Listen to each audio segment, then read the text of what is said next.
বাড়ির ছাদে বা আশেপাশে যেই গাছগুলো কখনোই লাগাবেন না, তাহলে কিন্তু আপনি কঠিন বিপদে পড়ে যাবেন। কিছু কিছু গাছ আছে এমন যে গাছের ভিতরে জিন জাতি বাসা বাঁধে, যার কারণে আপনি কঠিন বিপদে পড়ে যেতে পারেন। আর আমরা শখের বসে আমরা সেই গাছগুলোই আমাদের বাসার ছাদে সৌন্দর্যের জন্য লাগিয়ে থাকি এবং অনেক সময় আমাদের বাসার আশেপাশে লাগিয়ে থাকি, যার কারণে ওই গাছের ভিতরে জিন জাতি এসে সেখানে বসবাস করে এবং পরবর্তী সময় আমাদের বাচ্চাদের উপর অ্যাটাক করতে থাকে, অ্যাটাকশন দিতে থাকে দূর থেকে, যার কারণে আমরা কঠিন বিপদে পড়ে যাই। এজন্য অবশ্যই আমাদেরকে সতর্ক থাকতে হবে যে এই গাছগুলো থেকে আমরা দূরে থাকার চেষ্টা করব। মনে রাখবেন, জিন জাতি বলে একটা সৃষ্টি আল্লাহ তাআলা রয়েছে। আল্লাহ তাআলা তাদেরকেও ইবাদত করার জন্য দুনিয়াতে পাঠিয়েছেন, কিন্তু তাদের ভিতরে কিছু আছে, শয়তান আছে না নাই?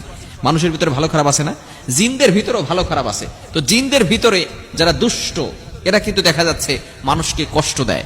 আল্লাহ তাআলা জিনদের ব্যাপারে একটা সূরা নাজিল করে দিয়েছেন। বর্তমানে চিকিৎসা বিজ্ঞান তারা এটাকে মানসিক ভারসাম্যহীনতা বলে। জিন জাতি বলতে একটা জিনিস রয়েছে, আল্লাহর সৃষ্টি রয়েছে, সেটা তারা বিশ্বাসই করতে চায় না। এজন্য অবশ্যই আমাদেরকে এটা বিশ্বাস করতে হবে, যেহেতু আমরা মুমিন, এটা আমাদেরকে বিশ্বাস করতে হবে। এরা যেই গাছগুলোতে থাকে তার ভিতরে আমরা আমাদের আশেপাশে যে গাছগুলো লাগিয়ে থাকি তার ভিতরে এক নাম্বার হচ্ছে তেঁতুল গাছ। অনেকে তেঁতুল পছন্দ করেন না? তেঁতুল গাছ যেটা পুরাতন হয়ে যায়, এই গাছের উপরে অনেক সময় জিন জাতি কিন্তু বসবাস করে, যার কারণে যখনই এই তেঁতুল খাওয়ার জন্য ছোট ছোট বাচ্চারা যায়, তখন কিন্তু দূর থেকে তাদের উপরে অ্যাট্রাকশন করে, তাদের উপরে আসর করে থাকে, যার কারণে একটা বাচ্চা কঠিন বিপদে পড়ে যায়, অনেক মানুষও কঠিন বিপদে পড়ে যায়। এজন্য অবশ্যই এই গাছগুলো লাগাতে অবশ্যই স্মরণ রাখতে হবে। আবার অনেক সময় বড় যেই তাল গাছগুলো আছে, বড় বড় গাছগুলো আছে না, এগুলো যখন পুরাতন হয়ে যায়, অনেক বয়স হয়ে যায়, সেই গাছগুলোর উপরেও কিন্তু জিন জাতি ভর করে থাকে, সেখানে যারা বসবাস করতে থাকে। এবং বট গাছ কিন্তু অনেক বড় হয় এবং সেটা কেমন যেন একটা ভয়ঙ্কর রূপ ধারণ করে, আছে না নাই? যারা গ্রামে থাকে তারা অনেকে এটা বুঝে। এজন্য অবশ্যই এই গাছগুলো থেকে আমরা একটু দূরে থাকার চেষ্টা করবো এবং সবসময় নিজের শরীরটাকে বন্ধ রাখার চেষ্টা করব। এবং আমরা বাসার ছাদে যে গাছগুলো লাগিয়ে থাকি সেক্ষেত্রে আমরা অবশ্যই স্মরণে রাখবো, আমরা অনেক সময় মেহেদি গাছ লাগাই, আছে না নাই? মেহেদি গাছ, এটা আমরা অনেক সময় বাসার ছাদেও লাগিয়ে থাকি, অনেক সময় মেহেদি পাতা লাগে। তো এই গাছে কিন্তু যেহেতু সেখানে মেহেদি গাছটাকে জিন অনেক পছন্দ করে, সেখানে থাকে বেশি, এজন্য অবশ্যই এখানে আমরা বাচ্চাদেরকে কখনো একা ছেড়ে দিব না। বাচ্চারা সেখানে যাওয়ার পরে কিন্তু বাচ্চাদের উপর অ্যাটাক করতে পারে। আবার অনেক সময় বাঁশঝাড় আছে, এই বাঁশঝাড়ে জিনের যে বাচ্চাগুলো আছে তারা খেলাধুলা করে, এই বাচ্চাদের উপরে আমাদের অজান্তেই কিন্তু আঘাত লেগে যেতে পারে। ধরেন আপনি রাস্তাতে হেঁটে যাচ্ছেন, পাশে একটা জিন বসে আছে, অনেক সময় এরকম হয় যে তুমি এই মানুষের উপরে ভর করেছো কেন, আসর করেছো কেন? তখন তারা বলে যে আমি সেখানে বসেছিলাম, আমাকে থুতু নিক্ষেপ করেছে। এখন আমরা তো জিনজাতিকে দেখতে পারি না, কি বলেন পারি? অদৃশ্য বিষয়গুলো আমাদের চোখ থেকে আল্লাহ তাআলা গোপন করে রেখেছেন।